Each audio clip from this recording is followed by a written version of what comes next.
まず朝はご挨拶から始まります。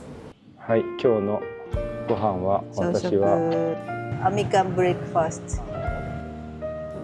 サラダ来るのかな。今日はスイカジュースでした。とても静かな朝ですが、シニアは会話がありません。そして寝ても疲れが取れません。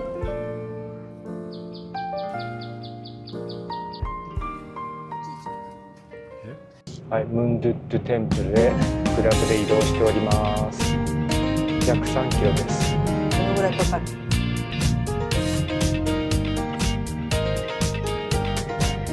初めてハーメットという乗り合いに乗りました。はい。でも途中ピックアップがいなければ貸し切りなので同じかと思います。ムンドット寺院の参道入り口です。参道入り口の左側に僧院があるので入って見てみます。中にはいくつかの仏像や僧が暮らすような家がありました。道内にはって書いてある。日本から寄贈された釈迦二仏像もありました。そう、長いの入ってたからもう帰って言われない。はい、長いお土産物通りを通ってムンディッツ寺院に向かいます。閉めちゃってるとこもあるね。やっぱり人が、なんだそれは。ここでは気づきませんでしたが、ムンドゥッド寺院とパウォン寺院共通チケットでした。200とこれ20か。こちらで購入しましたチケットです。ムンドゥッド寺院は1991年にボルブドゥール寺院遺跡群として世界遺産に登録されました。ボロブドゥール寺院、パウォン寺院、ムンドゥッド寺院はすべて一直線上にあります。ムンドゥッド寺院の主室には3体の大きな石像の彫像が安置されています。寺院の壁体を囲む8体菩薩の浮き彫りも見れます。入るとすぐ真正面に建物が見えます。行けます。行きます。中にいる。中央に鎮座しているのが釈迦二仏像です。左側は観音菩薩像、右側は金剛手菩薩像です。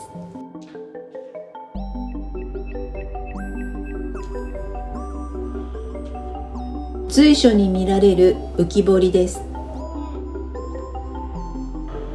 観音と菩薩が彫られている。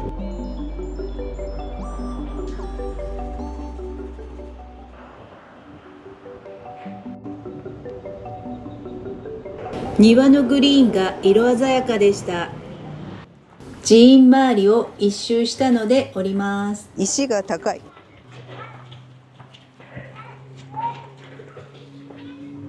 ガジュマル行く？寺院入って右手に立派なガジュマルの木があります。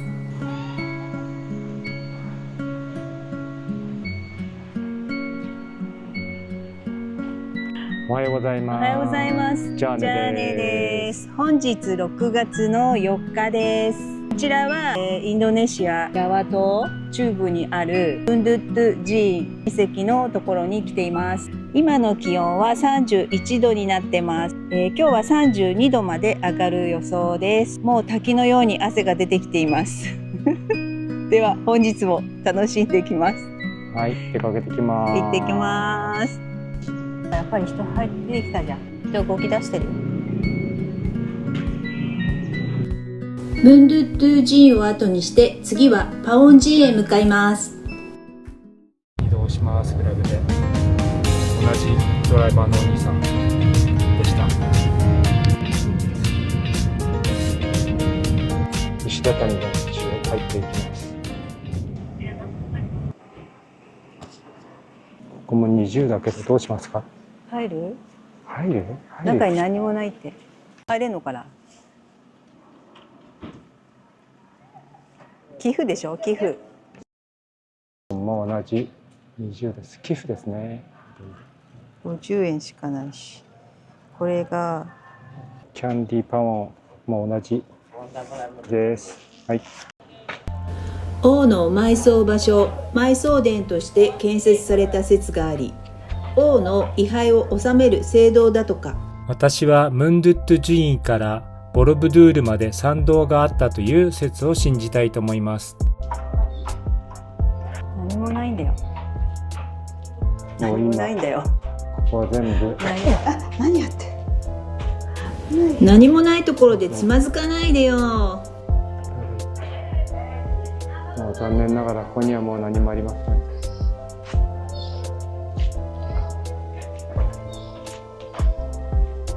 こちらは外壁に装飾されたカルバトルの木の浮き彫りなどです。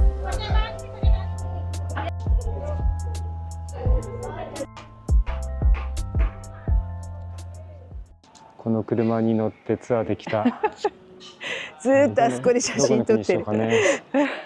皆さんこちらで捉えてます。楽しそうです。楽しそうです。すごい、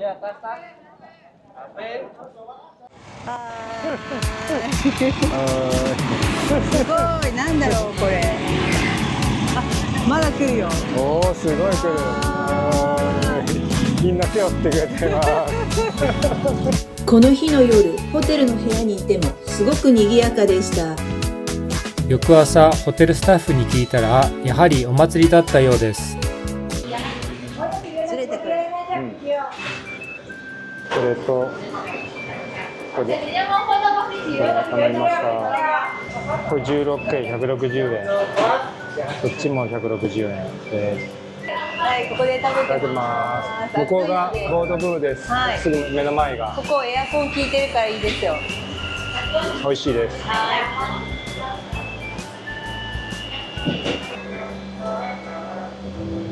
ちょっと下見をします。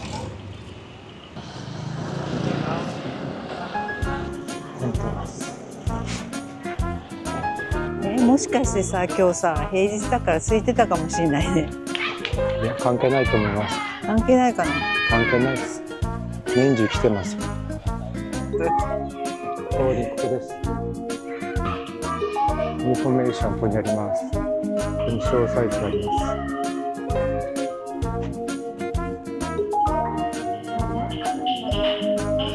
す。インドネシア人の入り口です。ここ D が外国人の入り口です。ここで順番待つんでしょうね。ちょっと下に来ました。下に。今日午後からこちら来ます。なんかね、そんな混んでないように見える。でもあれか、時間制限そうですね。してるからかな。60の40。出口はここじゃないからということだよね。正式出口はお土産屋を通ってくるでしょ。さっきの人なんだろうね。さっきの人お土産屋じゃなくてこっちから出てきたね。だから不思議です。あれじゃない？ただ見ただけ。これから事前にネットで予約したガイドツアーに参加します。料金は1人約4500円です。ガイドの説明にはテーマがあって、今回はマハカリアとなってます。主に建築物や彫刻の解説が行われるようです。少ないね。ここで受付をします。チケットはここに全部書いてあります。3時半から予約したので3時まで1回戻ってきてくださいということです。はい、ここで1時間外側回って見てきます。ここでウェイティングエリアでここでツアーを待つようです。我々はまず見てきますのでまっすぐ行ってテンプルが見えるまっすぐな道に行きます。真正面にボロブドゥール寺院が見えます。では一周回ってきましょう。おー、結構広いね。3時までに戻ってこれるかな。ボロブドゥールの歴史をだから全部説明すればいいと思います。全部印刷してさ置いてきちゃったのよね。後で説明をこの動画の中に入れればいいんじゃないでしょうか。先生。ということでボロブドゥールについて説明します。ボロブドゥールはジャワ島中部の深い森林の中にありました。1000年の時を経てトーマス・スタンフォード・ラッフルズが伝説を頼りに発見したとか。なぜあのような大きな寺院が発見されなかったのか。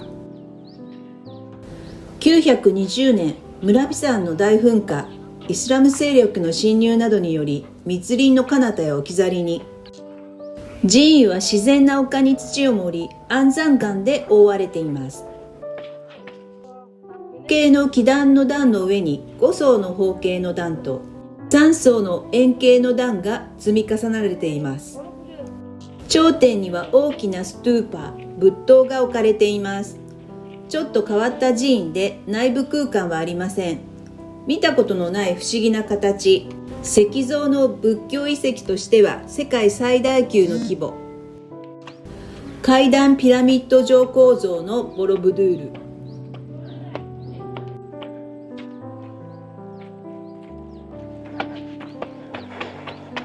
できただけで汗出ちゃう。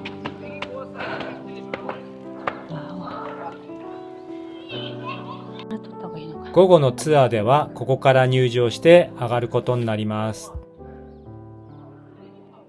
私たち15時半からの予約をして上に上がっていくんですが、やはり遅い時間になってくると人がまばらでゆっくり見れそうな感じはしますね。1時間ぐらい見学外をして、でまた戻らなきゃいけないんですよね、オフィスの方にね。でまたシューズとか借りるっていう感じになるかな。じゃない、仏教の3階を表しているボロブドゥール。基壇部分は4階、法壇部分は色階、最上階が無色階。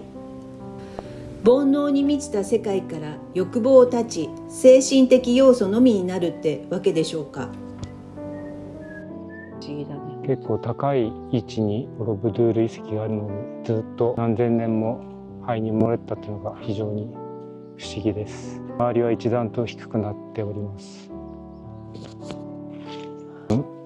この石がオリジナルではないかと思います。かなり風化しているので。お釈迦様と落ちてないお釈迦様がいると。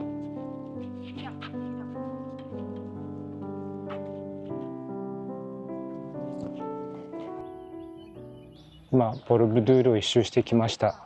でツアーに参加するために、一旦3時までに戻ります。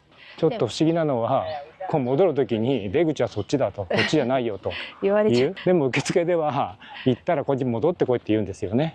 ちょっとこの、連携がうまく取れてなくてでもあの人たちガイドさんなの？お店の人？お店の人ってわかりません。はい、あとフリーのガイドさんかもしれません。あれも持ってたから。外回りフリーガイドさん。そうですね。はい。はい。2時半からの方がずっとこのサンダル履いてツアーで出てきました。私たちはこの後のツアーになります。時間になったのでこの紙を持っていきます。戻ってきました。時間になったらこちらでこのシートをもらいます。でこれ腕につけて入ります。はい。今日のガイドさん22番です。はい。でこちらでシューズ、スリッパを受け取ります。ここにサイズがずっとありますね。どのぐらいだろうな。ここで希望のサイズを出してもらいます。お水と不織布バッグと一緒に受け取ります。遺跡の保護のためウパナットと呼ばれるサンダルに履き替えます。25センチにしましたけど。女子のやつ違うんだ。親指の子が一緒じゃない？違うじゃない。あ、本当だ。デザインがブラフマナと呼ばれる司祭に履物が捧げられる姿が描かれています。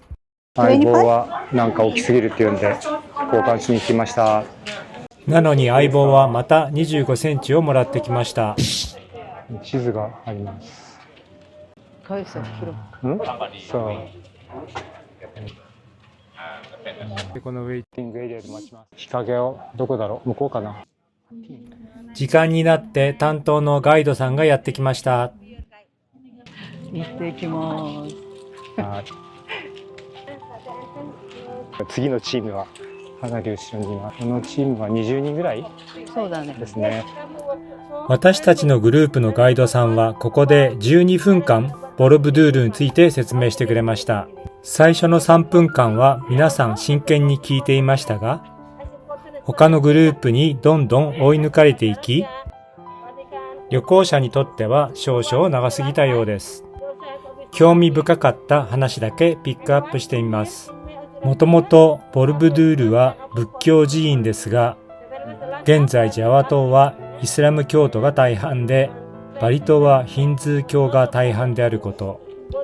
年1回ワイサックと呼ばれるブッダの生誕を祝うお祭りがあり、世界中から仏教徒や僧侶が集まります。その夜には数千のランタンが願いを込めて放たれます。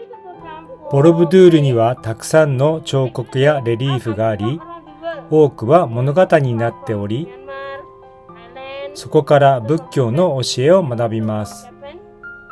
文字が読めなくても理解できるように、世界最大の漫画となってます。3コマ漫画も多く存在いたします。このような例え話が面白かったです。でも旅行者には少々難しすぎたかなと思いました。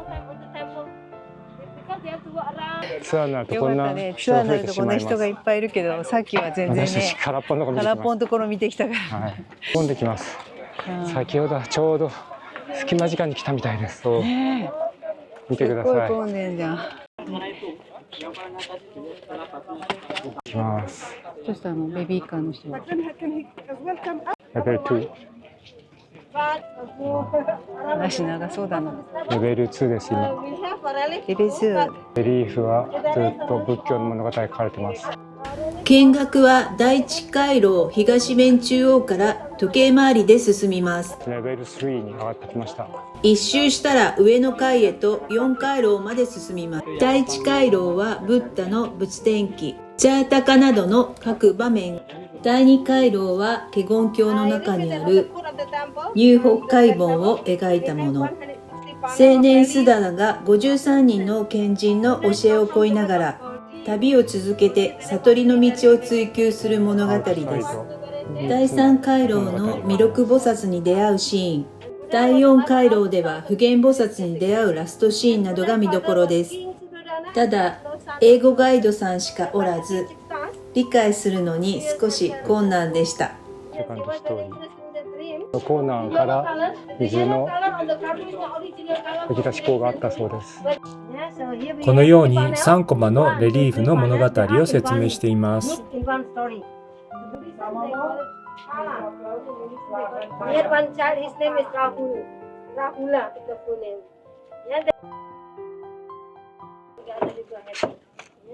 川上門から上がっていきます。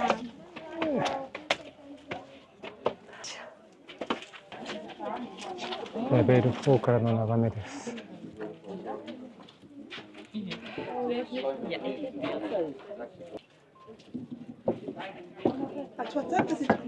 ジャングルだね。でもすごいね、霧が。反対側がすごいジャングルです。本当にジャングルの中で見つかったというのがわかります。いよいよ上層階へ上がります。ガイドさん曰く、ここの角度が一番いいそうです。三重の演壇があり、下層から32基、24基、16基の合計72基の小ストーパー。3層の演壇は15分ぐらい自由行動になりました。2人の影が映っていい。いいんじゃない。ほら。映ってますでしょうか。映ってますでしょうか。来ました、ボルボドゥール。ボルボドゥール。はい、ガイドさん結構話好きです。話好きです。はいはい。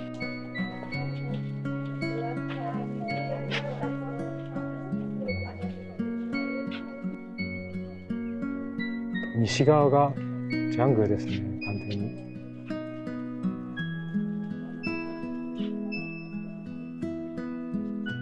スイーパーの中の仏像は残念ながらすべて首がございません。残念です。スイーパーから仏像さんが出てる箇所が1箇所あります。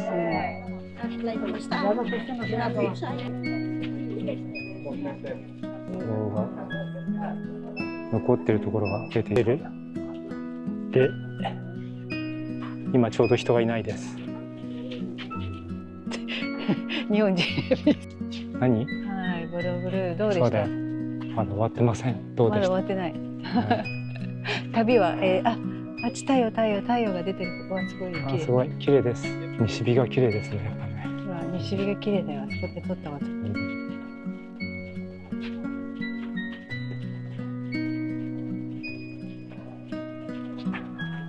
ろう。iPhone で撮影した静止画も結構綺麗でしたのでお見せします。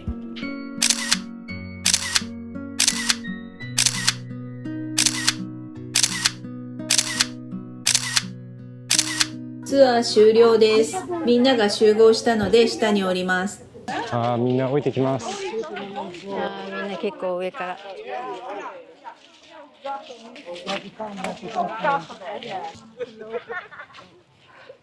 濃いよ、グリーンがあった方が。そうそう。出口がいっぱいあって、ちょうど裏側の方から出たらお土産物屋さんないっぽい。ないようですね。ただ入り口と反対でかなり遠くなっちゃいますけどね。あそこの検問所みたいな人たちはどうか。あるよ、あるよ、そこに。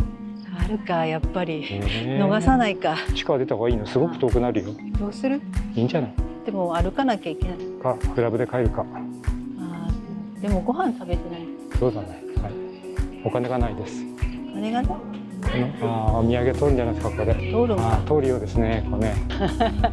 長いお土産を今度出なくちゃいけないでしょ。やはり逃さないよ。ここから出てきました。この辺はまだオープンで、まだね、そんなにゆっくりさ、買おうか買うまいかって考える時間があるけど、もう今5時なので、皆さんもう店じまいしてます。なんか今日の仕事終わりましたっていう感じですね。最後の方来た方がやっぱりいいかもね。人が少ない。こっち側も閉まってますね、左側。右側も結構半分ぐらい閉まってるかもしれない。売る気力ないもん、もう5時だし。もう疲れましたっていう感じです。どのぐらい売れるのかな、1日。結構閉まってますね。もう半分ぐらいもうね、閉店です。これ両脇にあるんですね。左側にもありますが閉まってます。ここで出ようと思ったらまだまだこっちがあるってことですね。出ちゃってるよ、出ちゃってるよ。前の方が出てしまったんで、一緒について途中で出ました。どっち歩こうが買わないんで関係ないです。出させてください。買えないよね、荷物になっちゃう。このバイクのパーキングが出てきました。いいかな。宮山爆走にしようかな。価格表もここにあります。ドリンクもあります。これがなんかスペシャル。昨日食べたかったミーアヤムがここにあったのでミーアヤムというお店に来ました。目の前がコードブーです。カプチーノシーカンです。50円。6の方が美味しい。これ甘すぎる。氷もないもん、あんまり。氷入ってないじゃん。この中に何か天のようなのが入ってる。ニョロが。これがストローに詰まって全然吸えないんです。来た来た来た。ミーアヤムバクソ。ちょっと私が前から食べたかったものです。ミーアヤムバクソ。開けただけだよね。スープだよ。そうだよ。だからこれが一緒になってるかどうかの違いだ。これ多分その違いだけだと思いますけど。そうなの。つけ麺かラーメンの違いだと思います。いや本当にこれは美味しい。スープも味が薄くて。美味しいよこれ。美味しい美味しい。これいいね。ちょっと生姜が効いてる？生姜が効いてるけど。全然生姜の味しないけど。中華麺でスープはなんだろうなね。別々になってた方がいい。まさしくペヤングヌードルという説明が一番わかりやすいと思います。スープはね、こういう葉っぱが。それがバクソーじゃないの？それがそうなのか。そう。団子が。でもね、薄味だからすごい飲みやすい。